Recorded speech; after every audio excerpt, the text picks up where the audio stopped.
పంచారామాలలో ఒకటైన సోమేశ్వర స్వామి రథోత్సవం చూడడానికి 2 కళ్ళు చాలవండి. అంత వైభవోపేతంగా జరుగుద్ది.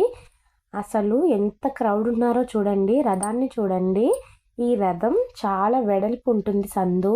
అంత క్రౌడ్ ఉన్నా సరే ఈ రథం స్వామివారు, అమ్మవారు ఉంటారు. నాచవారి సెంటర్లో దుర్గమ్మ టెంపుల్.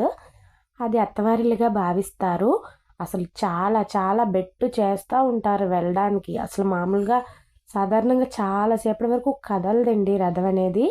ఇంకా తెల్లవారు వచ్చేస్తారు. వచ్చేటప్పుడు చిన్ని సందు, ఒక 10 మంది పంతులైనా ఉంటారేమో మనకి తెలియదు. వాళ్ళే లాక్కొచ్చేస్తారండి. అప్పుడు స్పీడ్గా ఉరుకులు పరుగుల మీద స్పీడ్గా వచ్చేస్తారు.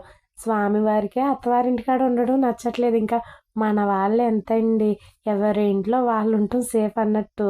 అసలు వెళ్తూ సార్లు పట్టుకెళ్తారండి. అరటిపళ్ళు గెల్లే కాదు, చెరుకు గెల్లే కాదు. ఈ లాగిన వాళ్ళందరూ కూడా అక్కడికి వెళ్ళిపోగానే ఇంకా ఎవరి ఇష్టం వచ్చినట్టు వాళ్ళు పీక్కుని పట్టుకు వెళ్ళిపోతూ ఉంటారండి.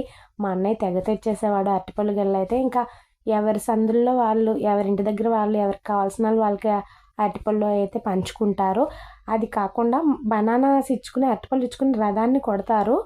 మన కోరిక ఏదో ఒకటి తలుచుకుని చెప్పుకుని, అది గనక అక్కడ పట్టుకుని ఉంటే గనక మన కోరిక తీరుద్ది అన్నట్టు నమ్మకం.